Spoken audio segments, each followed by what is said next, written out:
은퇴 후 이것만은 절대 하지 마세요. 60대가 가장 많이 후회한 5가지. 은퇴를 앞두고 있거나 이미 은퇴하신 분들과 이야기를 나누다 보면 이런 말을 참 많이 듣습니다. 그때 조금만 다르게 했더라면, 돈보다 더 아쉬운 게 따로 있더라. 우리는 은퇴를 준비할 때 대개 숫자부터 계산합니다. 연금은 얼마인지, 퇴직금은 어떻게 굴릴지, 생활비는 얼마나 줄여야 할지.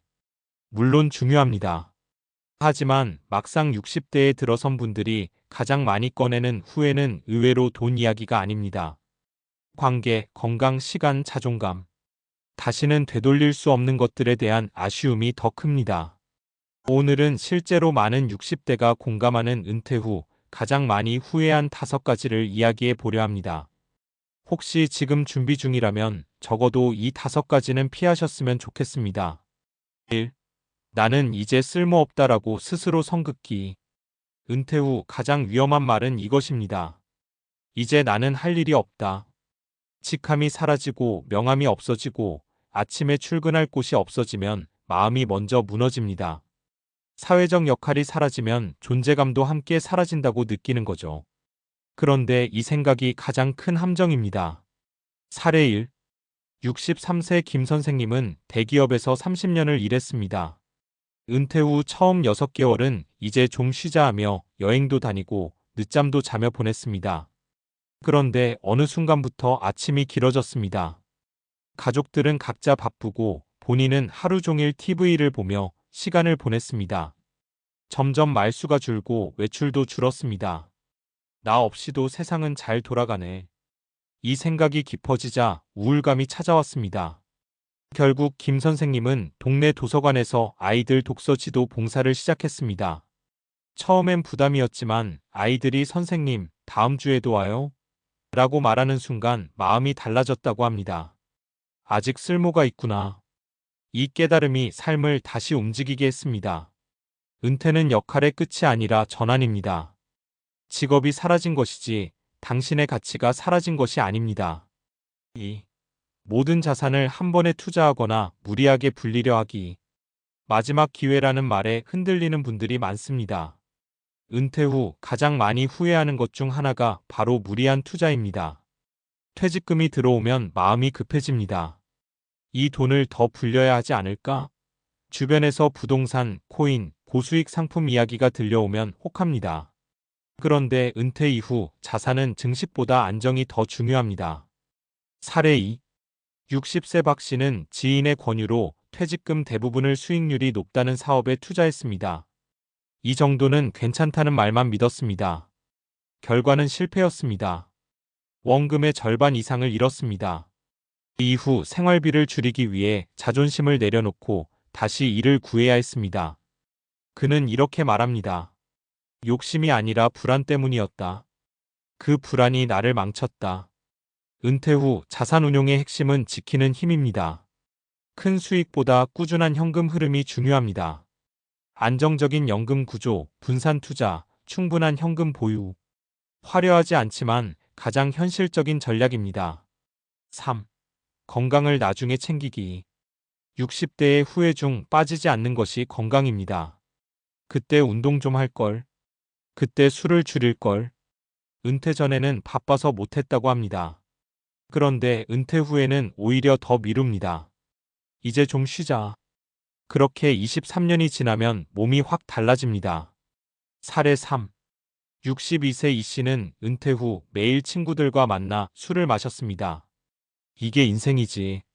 하며 즐겼습니다. 그런데 3년 뒤 당뇨와 고혈압 진단을 받았습니다. 무릎 통증까지 겹쳐 여행도 힘들어졌습니다. 그는 말합니다. 돈은 남았는데 쓸 몸이 없더라.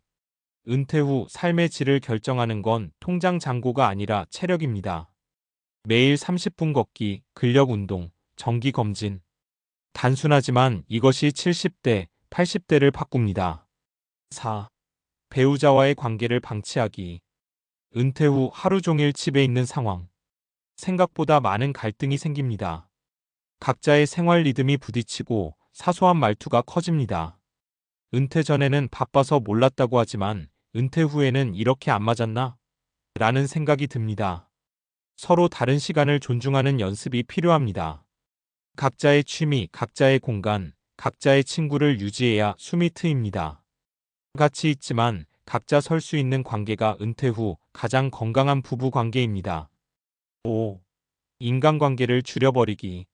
회사 중심 인간관계가 끊기면 연락이 급격히 줄어듭니다. 괜히 연락하면 민폐 아닐까? 이제 다 끝난 인연이지. 이렇게 스스로 선을 긋는 순간 사회적 고립이 시작됩니다. 은퇴 후 우울감을 겪는 가장 큰 원인 중 하나가 단절입니다. 새로운 모임, 취미 모임, 봉사활동, 종교활동 등 무엇이든 좋습니다. 사람 속에 있어야 마음이 늙지 않습니다.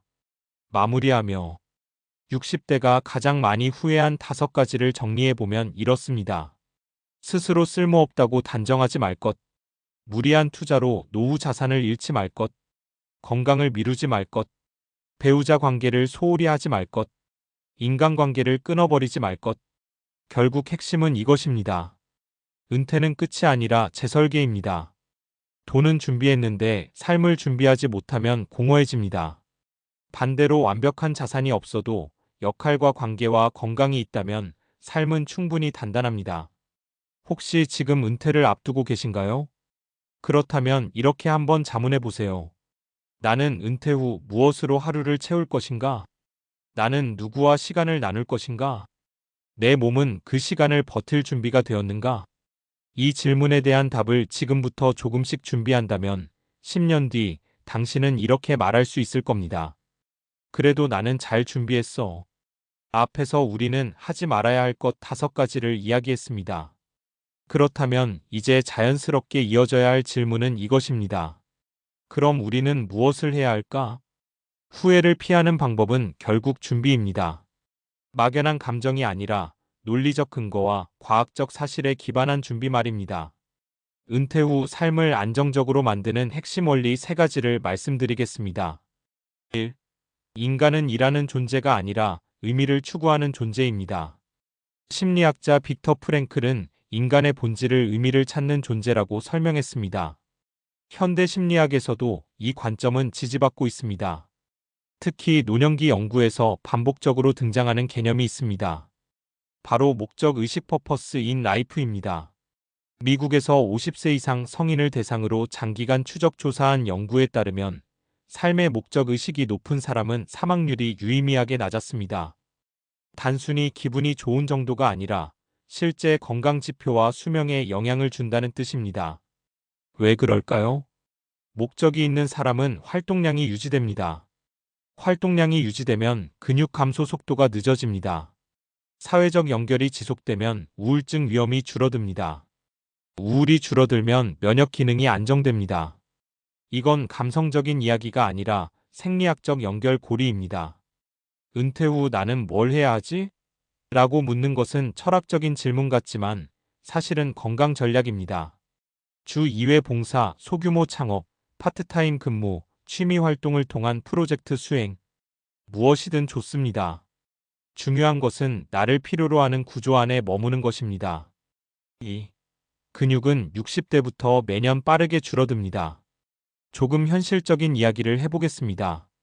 인간의 근육량은 30대 이후 매년 약 1%씩 감소합니다. 그런데 60대 이후에는 감소 속도가 더 빨라집니다. 이를 근감소증이라고 합니다. 근육이 줄어들면 어떤 일이 생길까요? 기초대사량 감소, 체중 증가, 인슐린 저항성 증가, 당뇨 위험 상승, 낙상 위험 증가, 골절 확률 상승, 활동 감소, 우울감 증가. 이게 무서운 이유는 연쇄작용이 일어나기 때문입니다. 많은 분들이 걷기만 하면 되지라고 생각합니다. 물론 걷기는 좋습니다. 하지만 60대 이후에는 근력 운동이 반드시 포함되어야 합니다. 스쿼트, 계단 오르기, 가벼운 아령 운동, 탄력 밴드 운동. 주 23회만 해도 근육 유지 효과가 있습니다. 근육은 단순히 힘의 문제가 아닙니다. 근육은 혈당을 조절하고 염증을 줄이고 노화를 늦추는 내 몸의 장기입니다. 나이 들었으니 무리하면 안 된다가 아니라 나이 들었으니 근력을 더 챙겨야 한다가 과학적 사실입니다. 3. 고립은 흡연만큼 위험합니다. 하버드 성인 발달 연구는 80년 넘게 진행된 세계 최장기 연구 중 하나입니다. 그 연구에서 반복적으로 나온 결론이 있습니다. 행복과 건강을 결정하는 가장 강력한 요인은 돈도 명예도 아니라 관계의 질이라는 것입니다. 사회적 고립은 심장질환, 치매, 우울증 위험을 크게 높입니다. 일부 연구에서는 고립의 건강 위험이 하루 15개비 흡연과 비슷하다는 결과도 있습니다. 왜 그럴까요?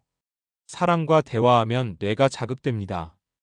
공감과 웃음은 스트레스 호르몬 코르티솔을 낮춥니다. 정서적 안정은 혈압을 안정시킵니다. 은퇴 후 혼자 지내는 시간이 길어질수록 인지 기능 저하 속도는 빨라집니다. 그래서 노년기에는 관계 유지가 곧 치매 예방 전략이 됩니다. 여기서 중요한 건 관계의 숫자가 아닙니다. 매일 연락하는 한 사람만 있어도 충분합니다. 4. 돈은 얼마보다 어떻게 쓰느냐가 더 중요합니다. 행동경제학 연구에 따르면 사람의 행복은 일정 소득 수준 이상에서는 크게 증가하지 않습니다. 대신 돈을 어디에 쓰느냐가 중요합니다. 은퇴 후 돈을 쓸 때 만족도가 높은 영역은 다음과 같습니다. 경험 소비 여행, 배움, 취미, 타인을 위한 지출 선물, 기부, 관계를 강화하는 지출 식사 모임. 반면 과시적 소비나 불안에서 비롯된 투자는 만족도가 낮고 스트레스가 높습니다. 결국 노후 자산의 목적은 불안 제거와 경험 확대입니다. 축적 자체가 목적이 되면 삶이 위축됩니다. 5. 뇌는 계속 쓰면 늙지 않습니다. 뇌과학에서는 이를 신경가소성이라고 부릅니다.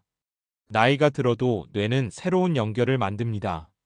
새로운 언어 배우기, 악기 배우기, 글쓰기, 암기 활동, 새로운 길로 산책하기. 이런 활동은 해마를 자극하고 인지 기능을 유지하는 데 도움을 줍니다. 은퇴 후 이제 머리가 예전 같지 않아라고 말하는 분들이 많습니다. 그런데 뇌는 사용 빈도에 따라 반응합니다. 사용하지 않으면 줄어들고 자극하면 유지됩니다. 결국 은퇴 준비의 핵심은 세 가지입니다. 의미 있는 역할 유지, 근력 중심의 건강 관리, 질 좋은 관계 유지. 여기에 안정적 자산 구조가 더해지면 노후는 두려움의 시간이 아니라 설계의 시간이 됩니다. 마지막으로 이런 말을 드리고 싶습니다. 은퇴는 시간이 많아지는 시기가 아닙니다. 어떻게 쓰느냐에 따라 인생의 방향이 갈리는 시기입니다. 10년 뒤 후회하지 않으려면 지금 작은 습관 하나부터 바꾸면 됩니다. 오늘 20분 걷기, 오늘 한 사람에게 안부 전화, 오늘 새로운 계획 한 줄 적기. 거창하지 않아도 됩니다. 지속되는 것이 가장 과학적이고 가장 현실적인 전략입니다. 그리고 기억하십시오. 은퇴는 늦어지는 것이 아니라 다시 시작되는 것입니다.